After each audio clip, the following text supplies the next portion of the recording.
third, let's look at what salvation means. What salvation means.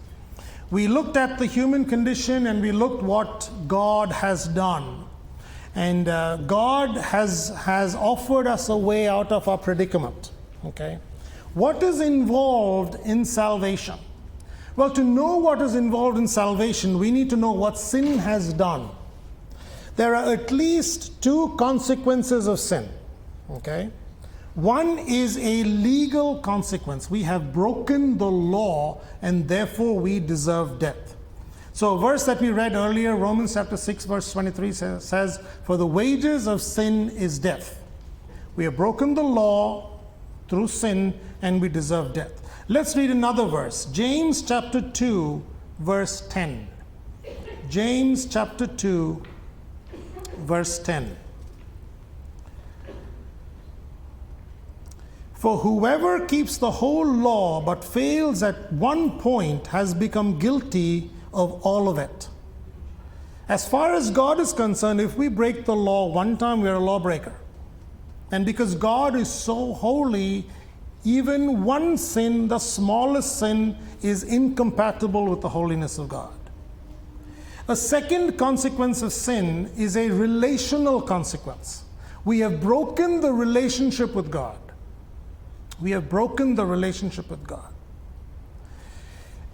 There are 12 Old Testament prophets called as the minor prophets, not because their prophecies are less important than other prophecies, but their books are smaller. So starting with Hosea all the way to Malachi, and that ends the Old Testament, are the 12 minor prophets.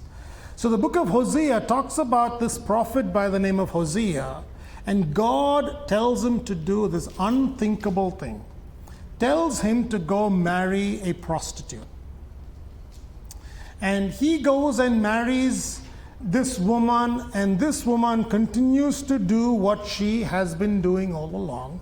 Even though she's been married to this prophet, she continues to do her prostitute things.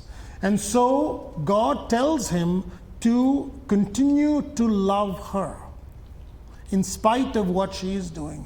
And that is a message for the people of Israel, because God is trying to show that the people of Israel have been wandering away to other loves when they should be fully devoted to Him.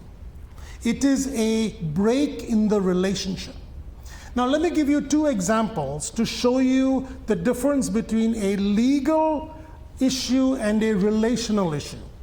Let's say that you were late for church this morning, and at 9:15 you are still about 30 miles away. And so down 83 you're coming streaming down, and you're trying to get to church as fast as you can, and before you know it there are some lights and some sound behind you, and you think, oh my gosh, I hope it's for the person in front of me.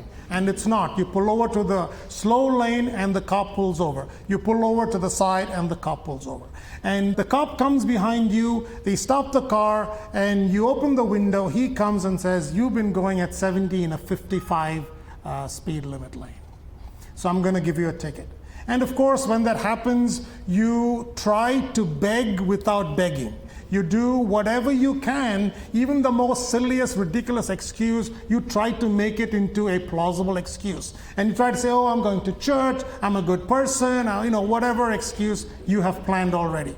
And so you say it, but the cop doesn't budge. He goes back to his car, brings you a ticket, and he gives you the ticket, and he gives this little speech that you don't care to hear because you know you've been speeding. He gives a little speech and says, don't speed anymore, and he gives you the ticket.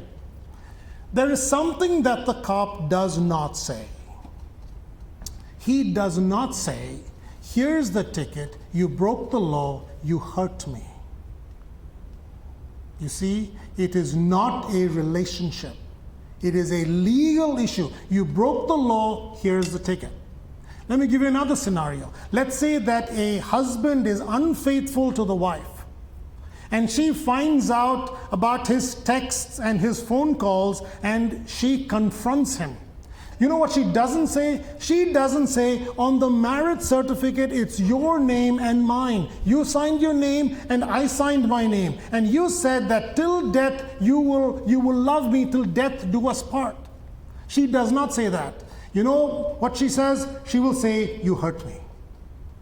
You see, ladies and gentlemen, one is a legal issue, the other is a relationship issue. And when we sinned against God, we broke both.